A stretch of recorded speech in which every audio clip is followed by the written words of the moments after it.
नमस्कार, future express में आप सभी का स्वागत है। मैं हूं वीरेंद्र कुमार और इंडिसेस पे निफ्टी बैंक पर आपकी मिड डे अप्रोच क्या हो, सुबह क्या बात हुई थी, निफ्टी अभी क्या कर रहा है, सेकंड हाफ के लिए आपको क्या व्यू रखना है, सब पे करेंगे बातचीत। इस कार्यक्रम में मेरे साथ होंगे आज सौमिल मेहता, उनसे करेंगे टेक्निकल और डेरिवेटिव प्रोस्पेक्टिव से बातचीत। सौमिल, गुड आफ्टरनून, कार्यक्रम में स्वागत है आपका। मार्केट से डे हाई 24,271, दिन के सर्वोच्च स्तर पर Nifty bank is a day high 55,352 पे और निफ्टी आईटी थोड़ा सा आज रिट्रेस होकर ट्रेड कर रहा है 200 नीचे। देखिए, हम एक बहुत ही डिफ़िकल्ट एनवायरनमेंट में हैं। हम बाकी क्यों कह रहा हूँ, ये बार बार रिपीट करने की ज़रूरत नहीं है। इसका इम्पैक्ट हमने शुक्रवार के सेशन में देखा था, थोड़ा डाउटफुल हो गया था बाजार, लेकिन कुछ doubts regarding the structure, regarding the liquidity pattern and regarding the market participant approach वो शाम के स्टैट्स में शुक्रवार को क्लियर हो गई थी। चाहे वो DIs हों, चाहे FIs हों, उन्होंने उस डिप को शुक्रवार के जो कि 10 डिमा की तरफ आया था उसको बहुत स्ट्रांगली बाय किया था।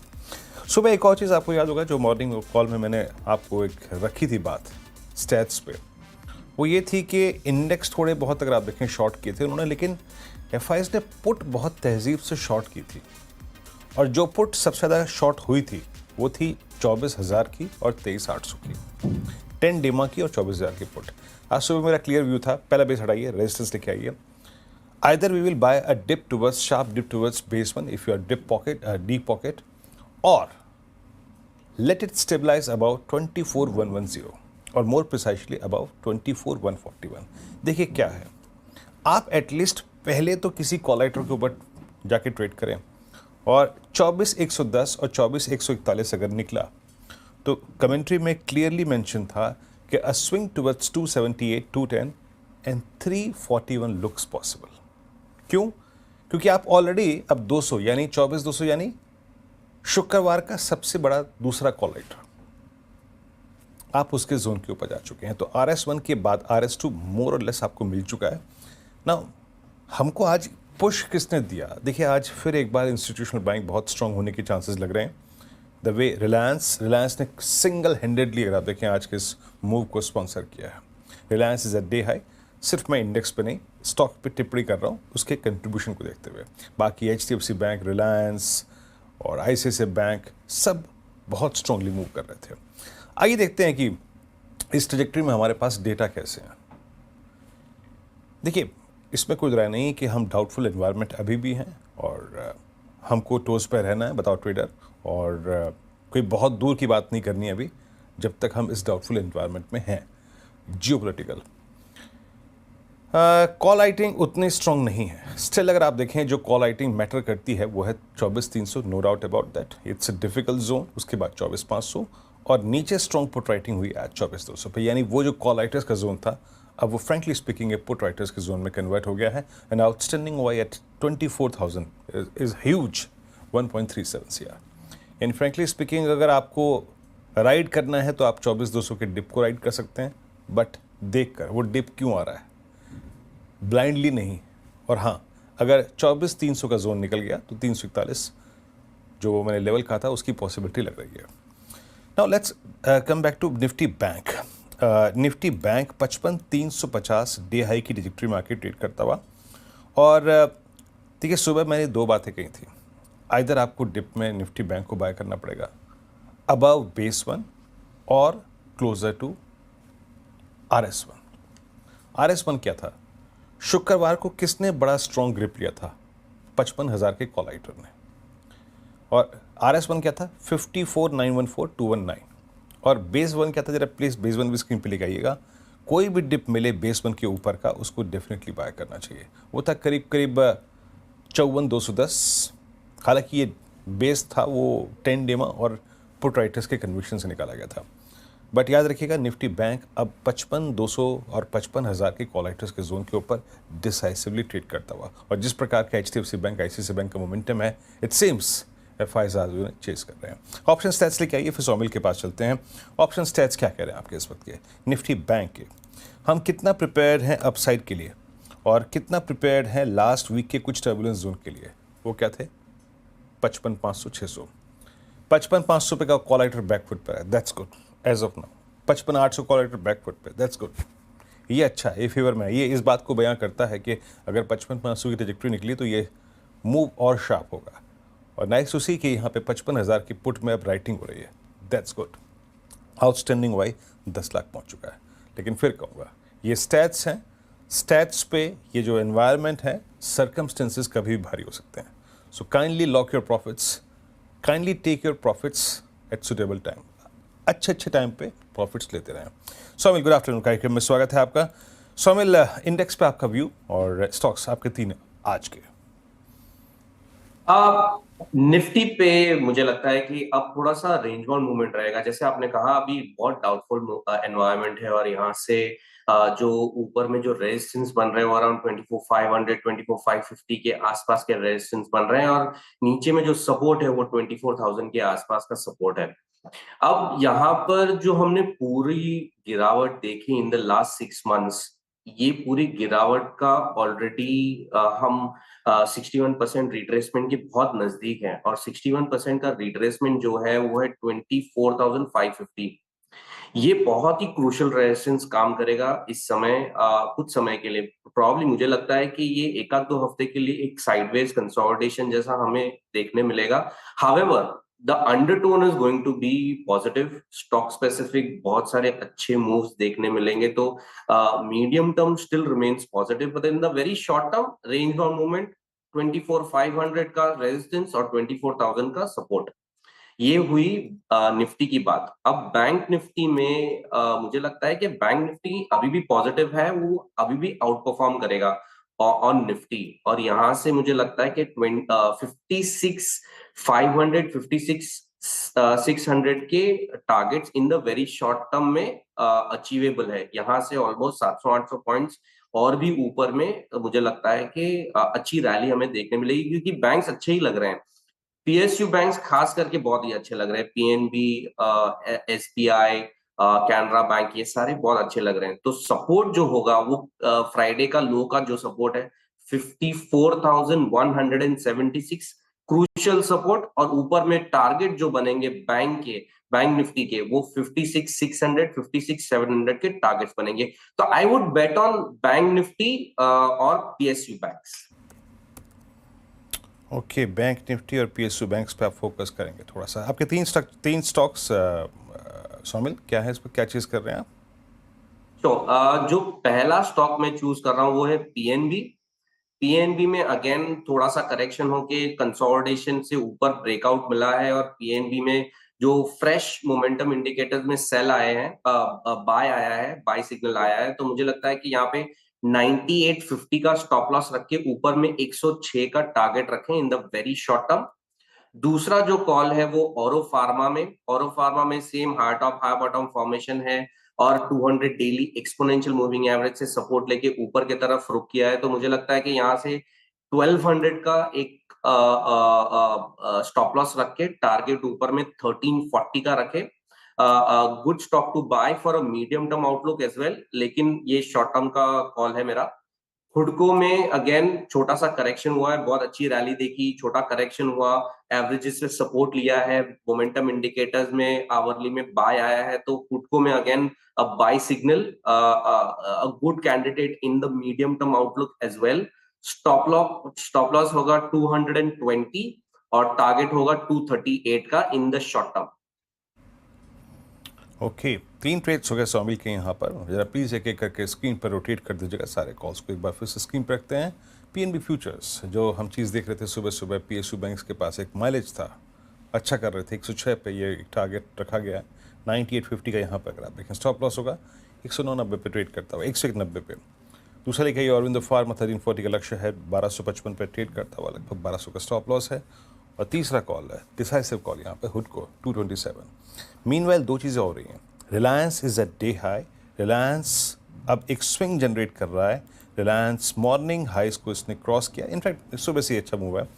क्या क्या चीज़ें इस वक्त हाई पे हैं? इंट्राडे हाई एक हो गया रिलायंस, दिवीज लैब, और एक लिखा है ये एसआरएफ आपकी स्क्रीन पे। ये सुबह मैंने स्पॉट भी किया था।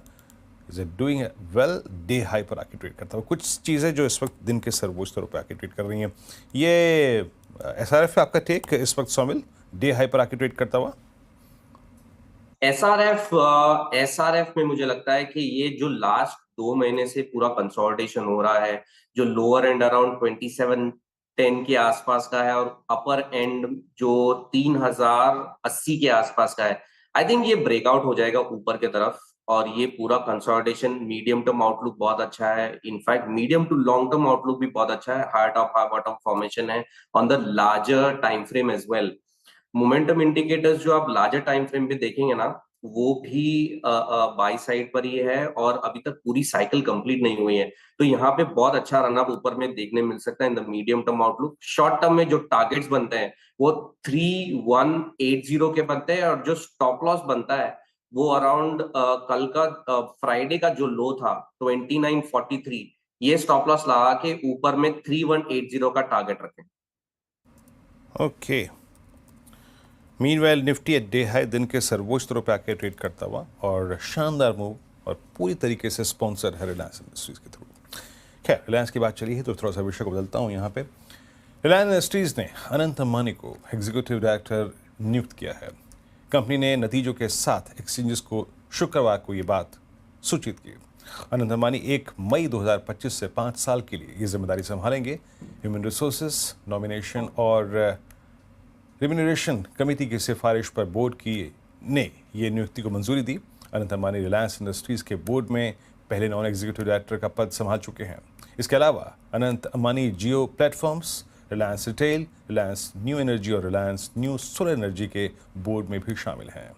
अनंत अंबानी सितंबर 2022 से रिलायंस फाउंडेशन के बोर्ड के भी सदस्य रह चुके हैं।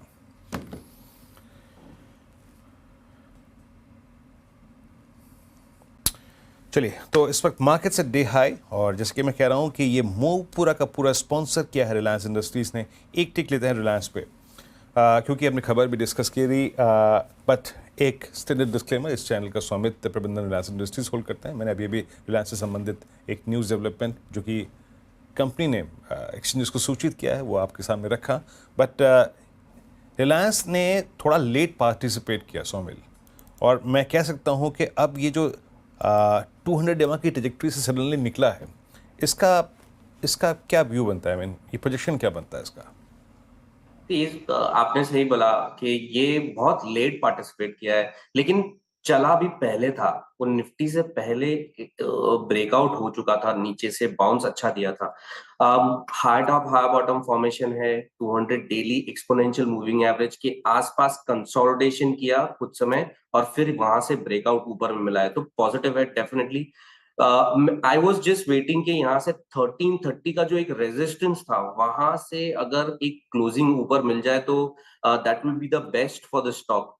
आज डेफिनेटली मैं ये एक्सपेक्ट करूंगा कि 1330 के ऊपर एक क्लोजिंग मिल जाए और डेफिनेटली मीडियम टर्म में, शॉर्ट टर्म में आउटलुक पॉजिटिव है। और यहाँ से जो पूरी गिरावट हमने 6 महीने में देखी, जो हाई ऊपर में 1600 के आसपास के हाई बनाए और जो लो बनाए 1120 के आसपास के, ये पूरे फॉल का एक 61% रिट्रेसमेंट तो डेफिनेटली एक्सपेक्ट करते हैं, विच इज अराउंड 1420, 61% रिट्रेसमेंट। लेकिन मुझे लगता है कि अब ये प्रीवियस स्विंग हाई तक जाएगा, विच इज अराउंड 1540। तो एक बार 1420 के ऊपर क्लोजिंग आ जाए तो ऊपर में 1540 तक के टारगेट मीडियम टर्म में बनते हैं। ओके, चलिए, अगेन स्टैंडर्ड डिस्क्लेमर आपकी स्क्रीन पे आएगा। सिर्फ मैं इस दृष्टिकोण से कि एक स्टॉक इस वक्त इंडेक्स को स्ट्रांगली पुश कर रहा है उस पर आउटलुक लेता हुआ। खैर, मारुति स्क्रीन पे लेके आएगा, मारुति कर क्या पहले देखते हैं। और थोड़ा सा आज एमएनएम में न्यूज़ का इम्पैक्ट था, तो एमएनएम आज बहुत स्ट्रॉन्ग प्राइस परफॉर्मेंस दे रहा था। बट मारुति आपके स्क्रीन पे करीब 82 रुपये ऊपर 11780, एक डिफिकल्ट चैनल रही है मारुति के लिए 12,000 की। खैर, नंबर्स आपकी स्क्रीन पे आएंगे, नंबर्स मैं स्क्रीन पर रख देता हूँ। यहाँ पे प्रॉफिट लगभग अगर आप देखें 4.25% गिर कर इस बार करीब 3711 करोड़ रुपए रहा। रेवेन्यू इस बार अगर आप देखें तो करीब 6.25%, 6.5% ऊपर था, लगभग 40,674 करोड़ रुपए का। हमारे साथ श्री आसिफ भार्गव जी जुड़ चुके हैं। सर नमस्कार, कार्यक्रम में स्वागत है। नो डाउट सर, मैं अगर देखूं बीते 6 महीने और 8 महीने मुड़ के देखूं तो बहुत टफ रहे हैं, चैलेंजिंग रहे हैं, इश्यूज बहुत सारे थे। लेकिन अब आपको लग क्या रहा है, जहाँ पे हम खड़े हैं वहाँ से आगे जाते हुए अगला एक वर्ष आपको लग कैसा रहा है, both in terms of top line and more specially जो मेटल्स के प्राइसेस उसको देखकर मार्जिन्स की ट्रेजेक्टरी का अनुमान आपका क्या कहता है? देखिए, तो जैसे आपने कहा अभी, पूरा साल जो बीता है वो काफी कठिन साल था। मार्केट डिमांड बहुत ही मंदी है, और डोमेस्टिक सेल्स मारुति की भी 3% बढ़ी हैं, और पूरी इंडस्ट्री की उससे थोड़ी कम है, 2.6% बढ़ी हैं। तो उस एनवायरनमेंट में कुछ ग्रोथ दिखाना, प्रॉफिट दिखाना आसान काम नहीं था। और मेरे ख्याल से हमारे जो रिजल्ट्स कुछ बेहतर हैं, वो इस वजह से हैं कि हमारी एक्सपोर्ट्स जो है वो अब की से 17% बढ़ी है, और 3,22,000 गाड़ी एक्सपोर्ट हुई हैं। तो उसकी वजह से काफ़ी अंतर आ गया पूरे माहौल में, और सेल्स भी ज़्यादा हो गई, प्रॉफिट भी ज़्यादा हो गया, टर्नओवर भी ज़्यादा हो गया। जैसा कि आपने कहा सर कि एनवायरनमेंट काफ़ी टफ है इस वक्त, और बट आपको लगता क्या है, मैंने FY26 के लिए क्या जो ग्रोथ होगी वो लो सिंगल डिजिट्स में होगी? मतलब अनुमान क्या कहता है आपका मौजूदा स्थिति को देखकर? देखिए, वॉल्यूम ग्रोथ तो इंडस्ट्री का सायम ने जो अभी तक प्रिडिक्ट किया है साल के लिए, वो है 1 to 2%। और डोमेस्टिक मार्केट ग्रोथ, अगर कोई ख़ास स्पेशल फैक्टर्स आ जाते हैं जिसकी वजह से बढ़ जाती है, दूसरी बात है। बट मेरे अंदाजे से डोमेस्टिक मार्केट यहाँ की 1-2% से ज़्यादा नहीं बढ़ पाएगी, क्योंकि स्मॉल कार का जो सेगमेंट है और एक बड़ा सेगमेंट है, वो उसमें ग्रोथ नहीं हो रही है, उसमें डिक्लाइन हो रही है। तो अगर स्मॉल कार सेगमेंट में डिक्लाइन होएगी, तो ये जो लोग एसयूवीज और बड़ी गाड़ी खरीदते हैं, ये कितनी गाड़ी खरीदेंगे कि बाकी डिक्लाइन का मेकअप कर दें और ग्रोथ भी करा लें? वो नामुमकिन सी चीज है। तो डोमेस्टिक मार्केट तो ग्रोथ होगी नहीं, बट हमारा इस साल भी अंदाजा है कि हमारी एक्सपोर्ट्स पिछले साल के 17% के ऊपर इस साल फिर लगभग 20% के आसपास बढ़ जाएंगी। तो उससे हमारी टोटल सेल्स और टोटल प्रॉफिट और सब में फर्क आ जाएगा। जी, ठीक है सर, बट अब मैं यहाँ खड़े होकर जब कुछ सोचता हूँ ऑटो के बारे में, तो दो चीज़ें हैं भाई हमें। तो एक तो ये है कि घरेलू डिमांड कैसी है। आप कह रहे हैं कि लोग जनाब छोटी गाड़ी नहीं खरीद रहे हैं, ये एसयूवी खरीदने वाले कितना वॉल्यूम जनरेट करेंगे। एक और चीज़ है सर, अब बाकी बाकी लोग भी आ रहे हैं आपका मार्केट शेयर खाने के लिए। विभिन्न कंट्रियां जो हैं वो ट्रेड डील नेगोशिएट कर रही हैं। ऐसे में नेगोशिएशन हो रही हैं, उनके लिए भी ये बाज़ार अब पर्याप्त मतलब पर्याप्त तौर पे खुलेगा और इफ़ेक्टिव प्राइस पे। ये मारुति को कैसे हर्ट करेगा, और मारुति के लिए आगे का एनवायरनमेंट 6 से 8-10 महीने के लिए कैसे देख रहे हैं आप ऐसे में? मेरा तो कोई ख्याल है नहीं कि इस ट्रेड वॉर की वजह से हमें को असर पड़ेगा। मारुति आजकल एक्सपोर्ट ज़्यादा कर रही है। तो एक्सपोर्ट आदमी तभी कर पाता है जब वो कॉम्पिटिटिव होता है। और हम गाड़ी जापान भी भेजते हैं, 100 मुल्क में गाड़ी बेच रहे हैं। तो हमारी कॉम्पिटिटिवनेस एक चीज रही, प्राइसेस में, क्वालिटी में, परफॉर्मेंस में।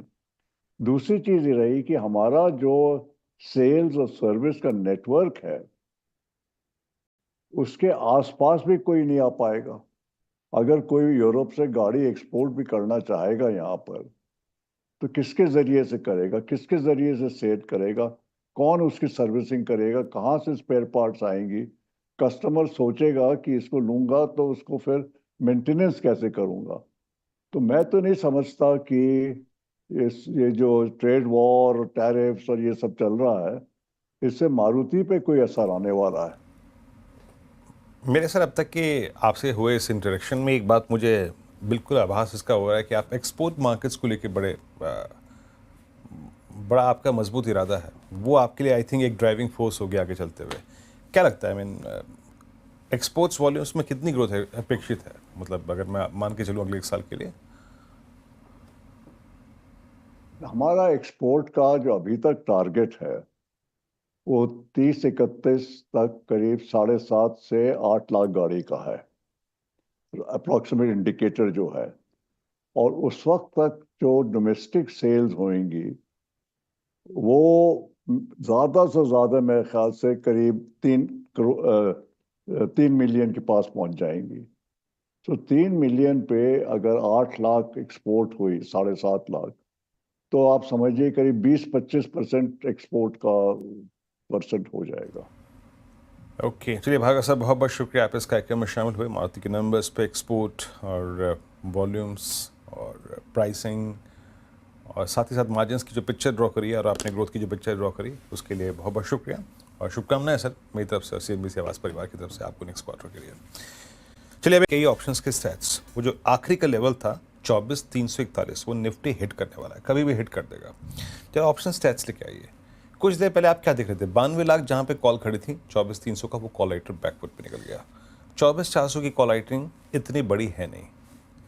सिंपली मीन्स अगर 341 के अगर आप ऊपर टिके, जरा प्लीज़ अपने कुछ देर के लिए चार्ट्स को इंट्राडे में कन्वर्ट कर लीजिएगा। अगर 341 के आप ऊपर टिके तो उसके बाद एक जिसे कहते हैं ना बहुत ही प्रभावशाली शॉर्ट कवरिंग आपको और ऊपर लेके जाएगी। इन दैट केस 390-410 का जोन मान के चलिए आप। पर याद रखिएगा, सारे ट्रेड्स को आप ट्रेलिंग स्टॉप लॉस के साथ चलिए और एक रीजनेबल ट्रेडिंग स्टॉप लॉस अगर एट द मोमेंट अगर कोई होगा तो वो होगा 24,285, 24,270।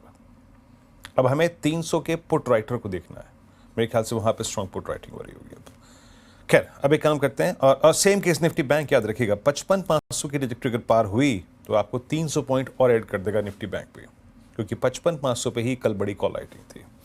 खैर, सौमिल के पास चलते हैं अब आज के ऑप्शन ट्रेड के लिए। सौमिल, क्या पिक कर रहे हैं आज का ऑप्शन ट्रेड आप? हाँ, मैं निफ्टी पिक कर रहा हूँ। निफ्टी में बहुत अच्छा मूव आ रहा है और मुझे लगता है कि अब 24,300 के ऊपर अगर हम टिक रहे हैं तो यहाँ से 24,550 तक मार्केट जा सकता है। यहाँ से हम कॉल ऑप्शन बाय करेंगे निफ्टी का नेक्स्ट वीक की एक्सपायरी का 8 मई का। जो स्ट्राइक प्राइस होगा वो 24,300 का स्ट्राइक प्राइस लेंगे। इस समय चल रहा है अराउंड 290 के आसपास कॉल का भाव और स्टॉप लॉस रखेंगे 250 का। टारगेट ऊपर में मुझे लगता है कि 400, बट 400 प्लस भी हो सकता है। ओके, ये 8 मई की कॉन्ट्रैक्ट की कॉल आपको लेनी है और 290 पे ट्रेड कर रही है। बहुत बहुत शुक्रिया सौमिल, आप इस कार्यक्रम में शामिल हुए। सभी स्टॉक्स और इंडस्ट्रीज पर आ रखी आपने। एक ब्रेक, आपसे अगली मुलाकात होगी आज कमाई का दम है 2 बजे, तब तक के लिए नमस्कार।